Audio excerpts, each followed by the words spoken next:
Hello friends, welcome back to another episode of fckery. I'm your host Jordan, and here on fckery we fuck around and find out with fiber related things.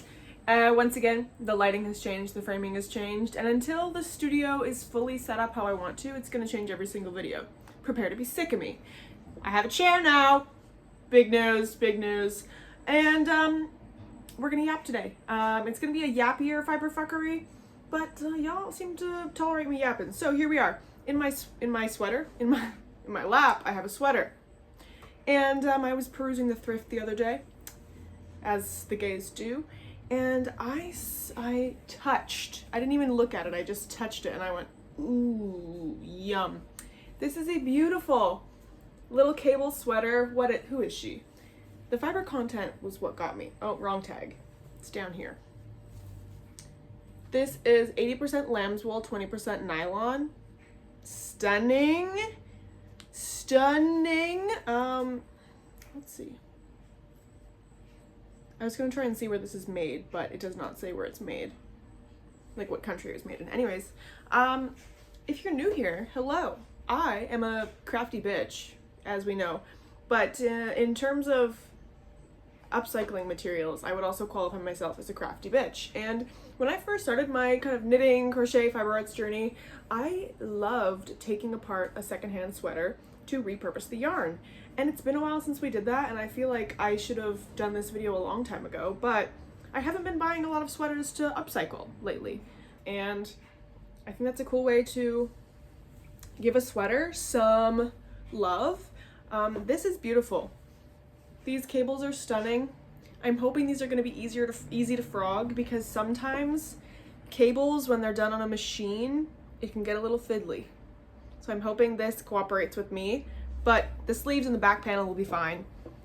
And I just figured in this video we could take this apart together. It's kind of therapeutic to destroy something, I'm going to be honest. I'm going to go get my seam ripper and we're going to bust into this. I grabbed two of my seam rippers. One of them I like more than the other. I can just never remember which it is. I need to get a seam ripper with a full-size handle, because this is I'm pissed off already just looking at this. First thing I do is I will cut the tags out. So I don't need her. Same thing with this little tag up by the neck hole. I'm just gonna cut the threads. If I show you the entire process of me ripping the sweater apart, it's gonna get really boring. I'm just gonna kind of show you how I go about taking this apart, and you're basically just looking for the ends that are woven in. They'll normally peek out a little bit. And I just start hacking at it, you guys. There is really no like perfect formula, perfect way to do this. You just gotta start pulling things and cutting things and tugging at things, and it's very therapeutic. Just remember to be gentle. This is wool and it's not, you know, indestructible, but you just gotta start snipping at things, and eventually, that was actually very easy. You'll find a thread and you can go like this. It's gonna get caught a little bit, I think, but this is basically the yarn that has seamed this panel together, and I can just pull it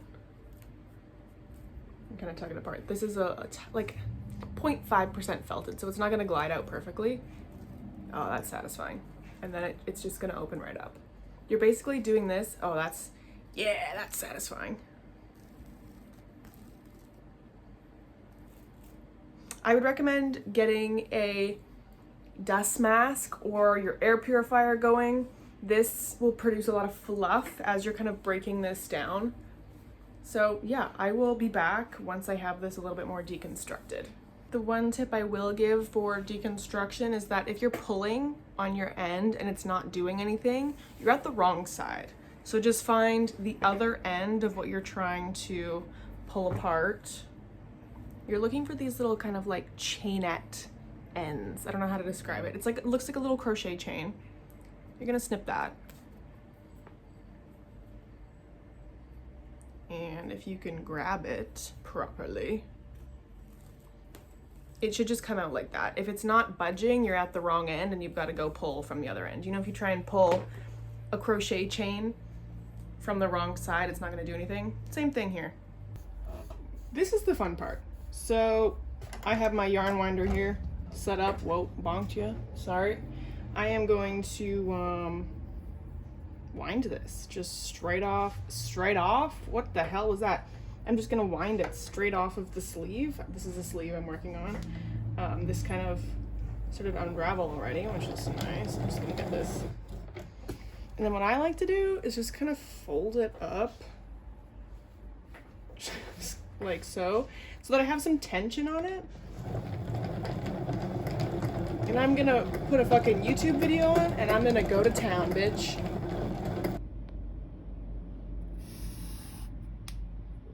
This is why we want to be wearing a dust mask right now, because this is a very fine mess that I don't want to be inhaling, and I washed this sweater, so it's just all of that dust and dirt that's kind of trapped in the fibers that I'm ripping apart the fabric and it's just breaking free. So would recommend a dust mask. Sweaty. So I have a few little balls of yarn. Obviously that's what we're doing here. This is the yarn that was like seaming the panels together. Oops. And I will keep this, we're gonna dye this yarn in a little bit, so I'll use this to I will use this for the figure 8 ties, they're called, where you're just like securing the yarn when you dye it. My face is sweaty and there's dust stuck to every inch of my exposed skin right now. And I will reuse this for many reasons, many purposes. Ugh. And then I have got front panel where the cables were, back panel, sorry the lighting is not great.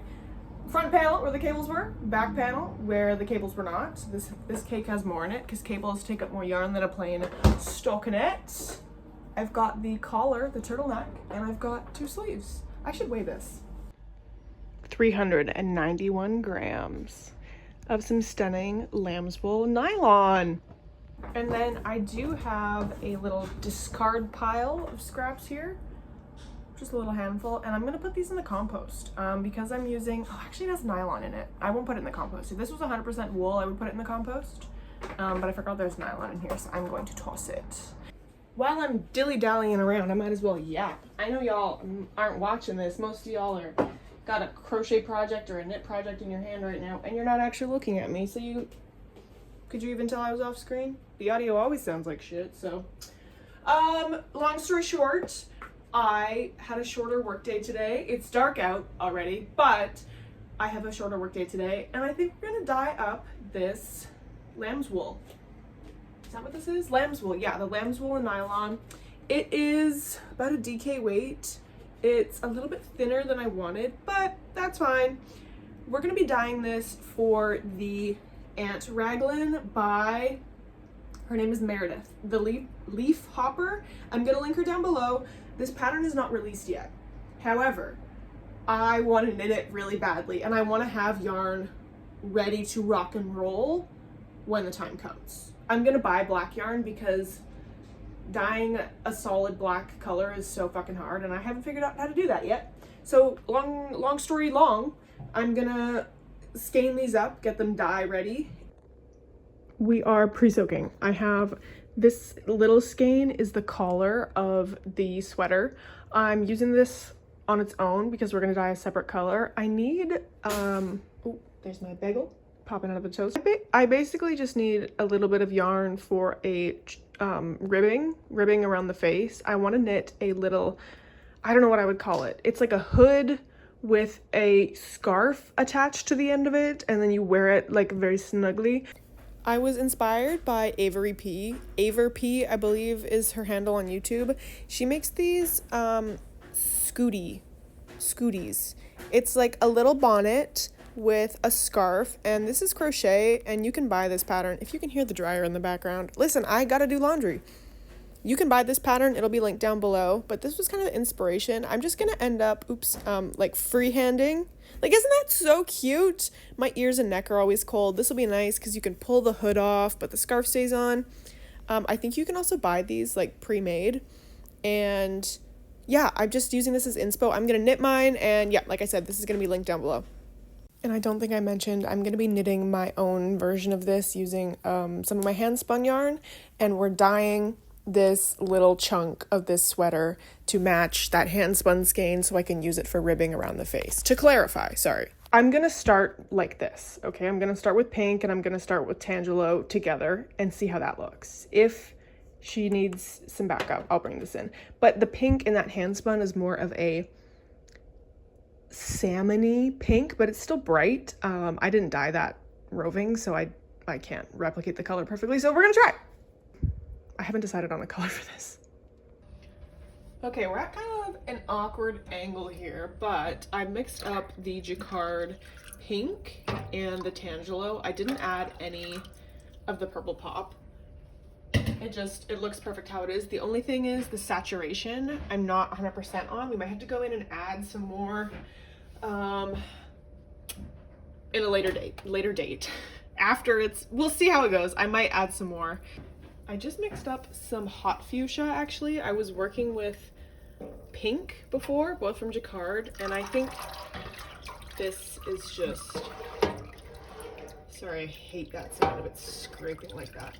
I think this is more the color that I want, yeah.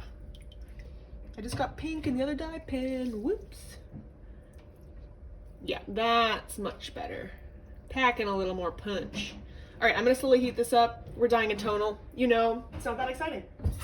I have added some more water to my pan, and I'm once again worried about saturations. I'm gonna add about half of this in here and see where that's looking. Oh, I don't think I told you, periwinkle. I decided on periwinkle from jacquard. Periwinkle bamboozles me every time I use it. This color is how I accidentally made hydrangea, if you remember that colorway. She sold out real quick. But this color packs a punch, and because I'm like, oh, it's periwinkle, it's nice and pastel. No, bitch, periwinkle will fuck your shit up. Here's where we're at saturation-wise. I do have the heat is turned on, and I'm just gonna dip those in there. Where's my tongs? Cute. Whoa, this looks weird on camera. Whoa, bonked, yeah, sorry. It looks super gray. It might be because I have like my night mode, night shift on. What's going on here? Get in your assigned seat. All right, again, like I said, it's a tonal. It's not exciting. I will be back when these are washed and dried. It's the next morning. Sorry, the overhead fan is on. We're trying to dehumidify this bitch. As you can tell, I've got everyone drying up here. I'm very happy with how this skein turned out. I think it matches perfectly. This will get a little bit lighter. It's still kind of damp because I just rinsed it out this morning. And then, let me move you over here. These two were dye lot number 1. I don't know what's going on here with this. Dye lot number 2, we've got a little bit of some patchiness. Which is my bad. Where did the other spot go? Oh, up here. It's like completely white. So I'm undecided if I want to go back and fix that or just let it. There is a lot of lights on in here. Okay, so these have all dried. I haven't skeined them up or anything or twisted them up. They're still on their zip ties, but I wanted to show y'all. This is the pink skein that we did. This is still a little bit wet in the corner here, but I'm gonna twist it up anyways, just to show you. This color turned out perfectly, dare I say.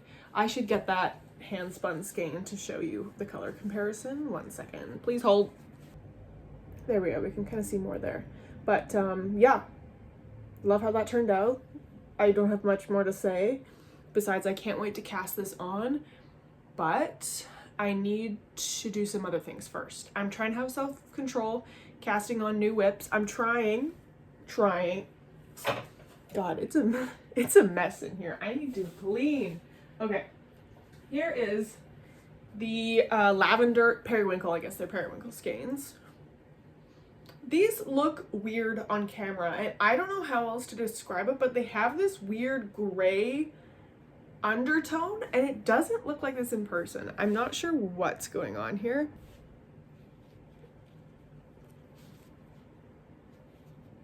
I'm actually really proud of myself for getting this light enough. I really struggle with periwinkle, just that dye in general. I'm not sure what it is. I'm the problem here, okay? I just find it tricky to work with. It's either nothing or it's at 100%. I find a hard time getting anywhere in between. This is dye lot number 1. I'm just gonna show you right here actually. Turned out a little bit patchy because I tied this too tight. So you can see there's some resist here from that tie. My bad. My bad. But I'm not gonna do anything about it. I'm just gonna knit it up. I'm going to knit it up and I'm just gonna alternate skeins. When the time comes, we'll talk more about alternating skeins, but the pattern isn't even released, like relax. But I'm very happy with this. Oh, there's also like darker spots on this one. I don't know what happened there, couldn't tell you. So we've got one more like variegated dye lot 2 came out variegated, and number 1 was a little bit more chill. Anyways, this video could have been so much shorter, but I've been yapping, so I'm gonna wrap it up. Thank you so much for watching this episode of Fibre Fuckery, where we upcycled a sweater into some new gorgeous yarn. And stay tuned for when I do eventually knit this up into the ant raglan. I have linked Meredith down below, the leaf hopper, the pattern designer, and you can lurk and follow her and do your thing. Make sure you leave a comment, tell me what you're working on. I love yapping with y'all. I love hearing what y'all are working on. And subscribe also, that really helps. Check out my Instagram, my website. Everything's linked down below. And thanks for watching.